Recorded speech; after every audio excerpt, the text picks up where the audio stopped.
शङ्कर जय जय शङ्कर हर हर शङ्कर जय जय शङ्कर हर हर शङ्कर जय जय शङ्कर हर हर शङ्कर पालय माम्.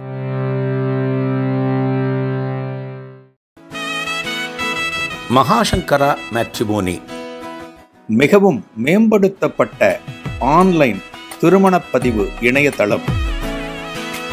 இந்த இணையதளத்தில் பதிவு செய்வது மிகவும் எளிது. பதிவு செய்யுங்கள், பிறகென்ன கெட்டிமேளம்தான்.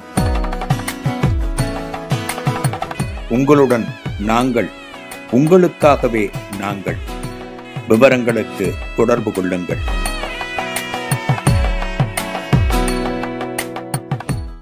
ஸ்ரீ குருபியோ நமக. ஓம் காஞ்சிவாசாய வித்மகே சாந்த ரூபாய திமகி தன்னஸ் சந்திரசேகரேந்திர பிரச்சோதியாத். எல்லாருக்கும் நமஸ்காரம். மகாபிரிவா மகிமை அனுபவத்தில் இன்னைக்கு நம்ம பார்க்க போகிறது மகாபிரிவா காசி யாத்திரை. அப்பப்போ பார்த்துருக்கோம், காசி யாத்திரை பற்றி அப்பப்போ சொல்லியிருக்கேன். இந்த காசி யாத்திரை முடிஞ்ச பிறகு மகாபிரிவா எங்கே வந்தார், எந்த ஊருக்கு வந்தார், எப்படி அனுகிரகம் பண்ணினார் அப்படின்னு நம்ம பார்க்க இருக்கோம். அதுக்கு முன்னாடி இந்த காசி யாத்திரை பெரியவா ஆரம்பிச்சது பற்றியும் கொஞ்சம் நம்ம பார்த்துட்டா நல்லா இருக்கும். 1932 பெரியவா ராமேஸ்வரம் போனார். இப்போ காசி யாத்திரைன்னு சொல்கிறோமே, அந்த காசி யாத்திரை பண்ணுறதுக்கு ஒரு சிஸ்டம் இருக்கு, இப்படி பண்ணணும்னு இருக்கு.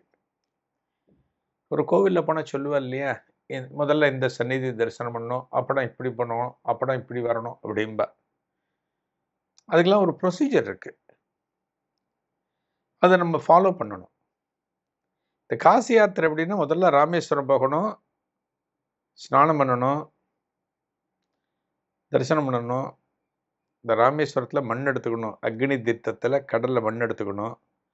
அந்த மண்ணை எடுத்துட்டு காசி யாத்திரை ஆரம்பிக்கணும். காசியில், அலகாபாத்தில், கங்கையில் அந்த மண்ணை கரைச்சிட்டு அங்கே இருக்கிற விஸ்வநாதர்லாம் தரிசனம் பண்ணிட்டு, வாரணாசி விஸ்வநாதர்லாம் தரிசனம் பண்ணிட்டு, அந்த காசி கங்கா தீர்த்தத்தை கொண்டு வந்து திரும்ப ராமேஸ்வரம் வந்து அபிஷேகம் பண்ணணும். அப்போ தான் பூர்த்தியாகும். ராமேஸ்வரம், காசி, திரும்ப ராமேஸ்வரம். 1932 பெரியவா ராமேஸ்வரம் போனார். காசி யாத்திரை போகலாம் அப்படின்னு உத்தேசம் பண்ணி மணல் எடுத்துட்டாச்சு. இந்த மணல் எடுத்தாச்சு அப்படின்னா 12 வருஷத்துக்குள்ள நம்ம காசிக்கு போகணுமா. இப்போ எல்லாராலையும் ராமேஸ்வரம் போவா, உடனே காசிக்கு போக முடியுமா சொல்ல முடியாது. கொஞ்ச நாள் ஆகலாம், கொஞ்சம் வருஷம் ஆகலாம்.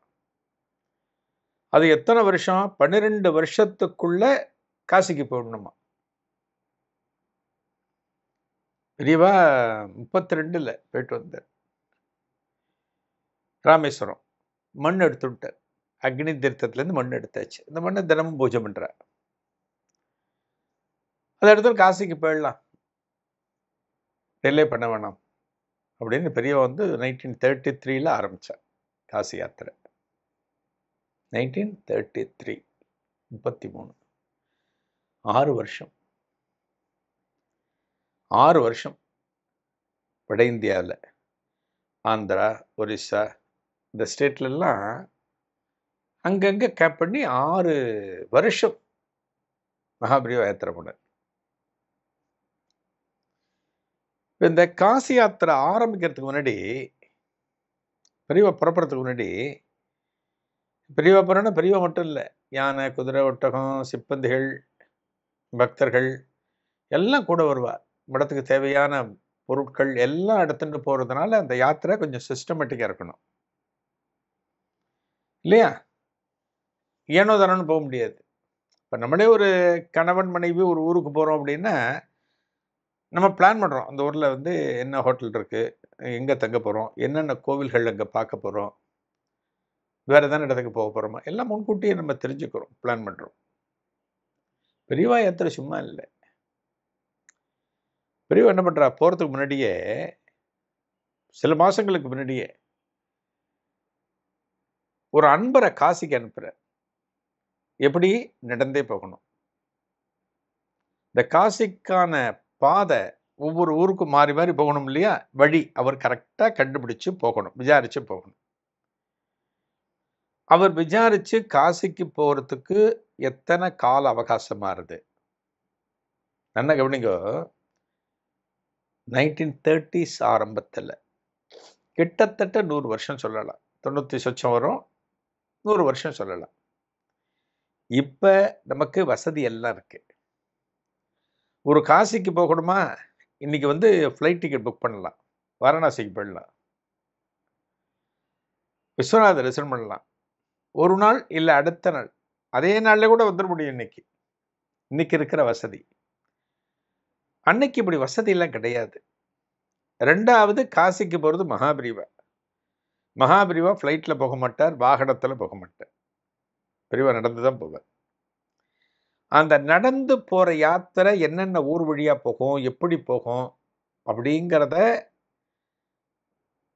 தெரிஞ்சுக்கிறதுக்காக ஒரு அன்பர் தென்காசி அனந்த கிருஷ்ண சர்மா அப்படின்னு அவருடைய பேர். அனந்த கிருஷ்ண சர்மான்னு பேர். பிரம்மச்சாரி. அவர்கிட்ட இந்த வேலையை மடத்துல ஒப்படைக்கிறார். அவருக்கு என்ன இன்ஸ்ட்ரக்ஷன்? அவருக்கு என்ன மடத்திலிருந்து சொல்லப்பட்டது அப்படின்னா, ஒரு கிராமத்துல ஒரு ஊருக்கு போறேன்னா ஒரு நாள் தான் தங்கணும். அடுத்த நாள் தங்கக்கூடாது. கிளம்பிடணும். இவருக்கான உணவை இவரே சமைச்சு சாப்பிடணும். ஒருத்தர். இவருக்கு என்ன தேவையோ பாத்திரங்கள், கொஞ்சம் மளிகைப் பொருட்கள் அவர் எடுத்துட்டு போகலாம். யார்கிட்டையும் யாச்சகமா பணம் வாங்கக்கூடாது. என்ன கவனிங்கோ. மகாபிரிவா காலத்துல எப்படி இருந்திருக்கு பாருங்க. இந்த அனந்த கிருஷ்ண சர்மா போறார், காசிக்கு போறார். யார்கிட்டையும் யாச்சகமா பணம் வாங்கக்கூடாது அப்படின்னு நிறைய கட்டுப்பாடுகள் அவருக்கு சொல்லி அவரை சங்கர மடத்திலேருந்து மகாபிரிவா ஆசையோடு காசிக்கு அனுப்புறார். ஒரு நாளைக்கு 20 மைல் நடப்பாராம். கிட்டத்தட்ட மகாபிரிவாலும் அதைத்தான் பண்ணினார் தன்னோட காசி யாத்திரையில. ஒரு நாளைக்கு 20 மைல் நடந்து போய் அங்கங்க ஊர்ல தங்கி அடுத்த ஊருக்கு எப்படி போகணும் அந்த பாதையெல்லாம் குறிச்சுக்கணும் அவர். ஒரு நாளும் அவர் எங்க போனார், என்ன பண்ணினார் அப்படிங்கிறது அடுத்த நாள் போஸ்ட் கார்டு எழுதி மடத்தோட கேம்புக்கு அனுப்பணும். ஒரு நாளும் இவர் நடந்து போறதுக்கு 6 மாசம் ஆச்சு. ஒரு நாளும் போஸ்ட் கார்டு போடணும். எவ்வளோ சிஸ்டமேட்டிக் பார்த்தீங்களா? மடம் அப்படிங்கிறது ஆன்மீகம் மட்டுமல்ல, அட்மினிஸ்ட்ரேஷனையும் மகாபிரிவா அந்த காலத்துல அந்த அளவுக்கு பார்த்துட்டார். இதன் தொடர்ச்சியை அடுத்த நிகழ்வில் காணலாம். நன்றி, வணக்கம்.